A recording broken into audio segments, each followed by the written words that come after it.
دیکھنے حرم شریف پہنچے، جس کے بعد انہوں نے جو دیکھا اس پر یقین کرنا مشکل ہے۔ آخر حج کے دنوں میں آب زمزم کے حوالے سے پیش آنے والا یہ معجزہ کس جانب اشارہ کر رہا ہے اور سعودی اسکالرز اس کے حوالے سے کیا کہتے ہیں، آج ہم آپ کو اس کی تفصیل فراہم کرنے کی کوشش کریں گے۔ دوستو، آب زمزم پروردگار کی دائمی رحمت کی نشانی ہے، جو 5000 سال قبل حضرت اسماعیل علیہ السلام کے قدموں تلے پھوٹا تھا، جب ان کی والدہ پانی کی تلاش میں کوہ صفا اور مروہ کے درمیان چکر لگا رہی تھیں۔ زمزم کے کنویں کا نام در حقیقت زمزم سے پڑا ہے، جس کے معنی ٹھہرنا کے ہیں۔ یہ الفاظ حضرت اسماعیل علیہ السلام کی والدہ نے اس وقت دہرائے تھے جب اچانک زمین سے چشمہ پھوٹنے کے بعد وہ بہتے پانی کو روکنے کی کوشش کر رہی تھیں۔ آپ یہ جان کر حیران ہوں گے کہ آب زمزم کا کنواں ہمیشہ صاف رہتا ہے، نہ اس کو کبھی پھپھوندی لگتی ہے اور نہ ہی کیڑے یا کسی قسم کی آلودگی پیدا ہوتی ہے۔ عام پانی کے مقابلے میں آب زمزم میں قدرتی معدنیات زیادہ ہیں۔ اس کا ذائقہ منفرد ہونے کی یہی وجہ ہے۔ حج کے دن ہوں، عمرے کے مہینے یا طواف کعبہ کا قصد، زائرین مکہ میں سے شاید ہی کوئی ایسا ہو جو اس شہر امن میں گیا ہو اور آب زمزم کا تبرک لیے بغیر واپس آیا ہو۔ آج ہر سال تقریباً 30 سے 50 لاکھ حجاج کرام فریضہ حج ادا کرنے مکہ مکرمہ آتے ہیں، سیر ہو کر آب زمزم پیتے ہیں اور بوتلیں بھر بھر کر اپنے ساتھ بطور مقدس نشانی لے جاتے ہیں۔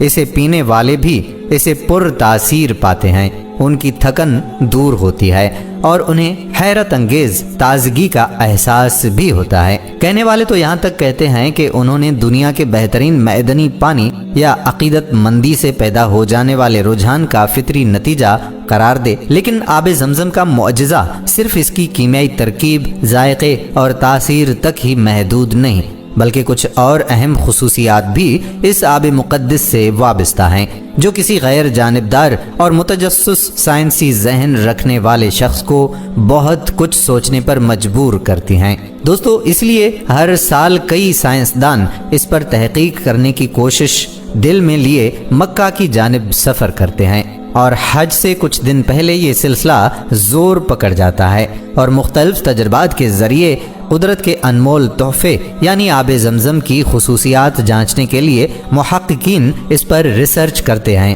جیسا کہ آپ کو علم ہے کہ حج کا سیزن چل رہا ہے اور اس وقت لاکھوں حجاج کرام مکہ مکرمہ کی مقدس سرزمین پر موجود ہیں، ایسے میں کچھ سائنسدان بھی ان دنوں آب زمزم کی خصوصیات جانچنے کے لیے مکہ کی لیبارٹریز میں موجود ہیں۔ دوران تجربات ایک ایسا معجزہ رونما ہوا کہ جس نے سب کو حیران کر کے رکھ دیا۔ ہوا کچھ یوں کہ ریسرچرز نے مختلف کیمیائی مادوں کی مدد سے آب زمزم کا رنگ بدلنے کی کوشش کی، مگر کسی بھی کیمیکل کمپاؤنڈ کے استعمال سے اس کا رنگ تبدیل نہ کیا جا سکا۔ ماہرین کا ماننا ہے کہ عام پانی میں یہ کمپاؤنڈ ملانے سے کئی ایک رنگ بنتے ہیں، لیکن اللہ تعالیٰ کا یہ معجزہ ہے کہ آب زمزم میں کیمیائی مادے مکس نہیں ہوتے۔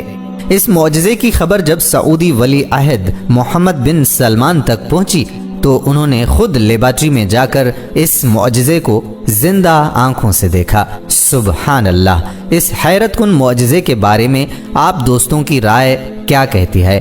کمنٹ لازمی کیجیے گا۔ دوستو، حدیث کے مطابق آب زمزم میں بیماری کے لیے قدرتی شفا ہے، یہی وجہ ہے کہ زائرین اس کی بوتلیں بھر بھر کر ملک واپس لے جاتے ہیں۔ قدیم زمانے میں آب زمزم مکہ آنے والوں کے لیے پانی حاصل کرنے کا مرکزی ذریعہ ہوتا تھا۔ 5000 سال سے اس کنویں نے کبھی بھی پانی دینا بند نہیں کیا، سوائے کچھ عرصے کے لیے جب بندش کا سامنا کرنا پڑا تھا۔ اس کنویں کی حفاظت کی ذمہ داری پیغمبر اسلام کے دادا اور کئی خلفاء کے بعد سعودی عرب کے بانی شاہ عبدالعزیز نے سنبھالی۔ سابق سعودی فرما روا شاہ عبداللہ بن عبدالعزیز کے دور میں کنویں کی حفاظت کے لیے ماڈرن وسائل کو بروئے کار لایا گیا۔ اس دوران مسجد الحرام میں زمزم کی تقسیم کے نظام میں بھی تبدیلی لائی گئی۔ 2013 میں شاہ عبداللہ بن عبدالعزیز زمزم پروجیکٹ کا انعقاد ہوا۔ عمرہ اور حج کے لیے آنے والے زائرین کی تعداد میں اضافے کے ساتھ ساتھ زمزم کی طلب میں بھی اضافہ ہوتا گیا، جس کے باعث کنویں کی توسیع کا عمل شروع کیا گیا۔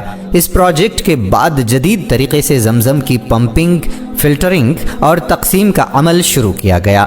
ماڈرن ٹیکنالوجی اپنانے کے باوجود اس بات کا خاص خیال رکھا گیا ہے کہ زمزم کی قدرتی خصوصیات میں کوئی فرق نہ آئے۔ آب زمزم کی کوالٹی کو یقینی بنانے کی ذمہ داری زمزم اسٹڈی اور ریسرچ سینٹر کی ہے۔ ریسرچ سینٹر کے صدر کا کہنا ہے کہ مکہ میں قائم مخصوص لیبارٹری آب زمزم کے مختلف نمونوں کا ہفتہ وار مشاہدہ کرتی ہے تاکہ اس کی کوالٹی برقرار رکھی جا سکے۔ آب زمزم کی کچھ امتیازی خصوصیات مختصراً بیان کرتے چلیں کہ یہ کنواں از خود کبھی خشک نہیں ہوا، بلکہ اس کے برعکس اس نے پانی کی بڑھتی ہوئی ضروریات ہمیشہ پوری کی ہیں۔ اس کا ذائقہ اور اس میں موجود نمکیات کی مقدار چاہے زمزم وجود میں آنے سے لے کر آج تک جوں کی توں ہے۔ اس کی نوشیدگی یعنی پینے کے لیے موزونیت بھی ایک مسلمہ حقیقت ہے۔ ایسا کبھی نہیں ہوا کہ عازمین حج یا عمرہ میں سے کوئی بھی آب زمزم پینے کی وجہ سے بیمار پڑا ہو۔ اس کے برعکس اسے پینے والوں نے ہمیشہ خود کو تازہ دم اور چاق و چوبند ہی پایا ہے۔ دوستو، وقت گزرنے کے ساتھ ساتھ کسی بھی کنویں کے پانی کا ذائقہ تبدیل ہو جاتا ہے اور اسے کیمیائی طور پر صاف کرنے کی ضرورت پڑتی ہے۔ آب زمزم کے ساتھ ایسا کبھی بھی نہیں ہوا۔ بیشتر کنوؤں میں کھدائی کے کچھ عرصے کے بعد دیواروں پر نامیاتی اجسام اور خودرو نباتات پروان چڑھنے لگتے ہیں۔ چند سال ہی میں ان کی مقدار میں خاطر خواہ اضافہ ہو جاتا ہے، جو کنویں کے پانی کو بد ذائقہ اور بدبودار کر کے پینے کے لیے ناموزون بنا دیتا ہے۔ لیکن زمزم کے کنویں کا معاملہ اس کے برعکس ہے۔ اس میں ایسی کسی نامیاتی افزائش کے آثار نہیں پائے گئے ہیں، جو خود ایک بڑے معجزے سے کم نہیں۔